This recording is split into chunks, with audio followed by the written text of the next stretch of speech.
அவன் அப்படி பேசினா நான் ஏமாந்துட்டேன் அப்படின்னு சொல்றதை விட நான் நல்லவே ஏமாத்தி விட்டானே சொல்லிட்டு இருக்கிறீங்க. ரைட்டா? மூஞ்சி சார், மூஞ்சி. சில மூஞ்சிகளை பார்த்தாதான் போட்டுடணும் போல தோணும். இந்த உலகத்துல 7.5 லட்சம் ரூபாய் காசை சும்மா ஒருத்தன் கொடுக்கவே மாட்டான். நீங்க யோசிச்சு பாருங்களேன், நீங்க எவ்வளவு என்ன பேச்சு பேசினாலும் 7.5 லட்சம் காசை கொடுத்து விடுவோமா என்ன? உனக்கு பிடிக்கலன்னா காசை வாங்கிட்டு போ. அனாவசியமா பேசி வியாபாரத்தை கெடுக்காத. இது 1C 2C 5C அது வருமா வராதா அப்படின்னு ஒரு எல்லாத்தையும், அதுவும் யங்ஸ்டர்ஸ், இவன் சில்ற பையங்க.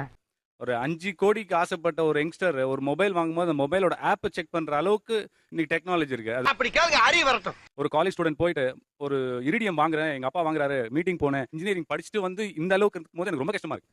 உலகத்துல நீ ஒருத்தன் தாப்பா, நியாயப்படி கவர்மெண்ட் உனக்கு டாக்டர் பட்டம் தரணும். உங்களை மாதிரி சூப்பரான ஒரு அதிகாரிங்க வருவாங்க சார் வீட்டாண்ட. ஆமா சார், இதெல்லாம் ஓவர் நக்கலு. உங்களை மாதிரியே 10 பேர் கார்ல வந்து இறங்கின உடனே டிப் டாப் அந்த ஓலை குச்சியில இறங்கி வந்து கார்ல வந்து அது பண்ணிக்கிறேன் இது பண்ணிக்கிறேன் சார். ஒருத்தனை ஏமாத்தணும்னா அவன் கிட்ட கருணை எதிர்பார்க்க கூடாது, அவன் ஆசையை தூண்டணும். அதான் பேசிக்.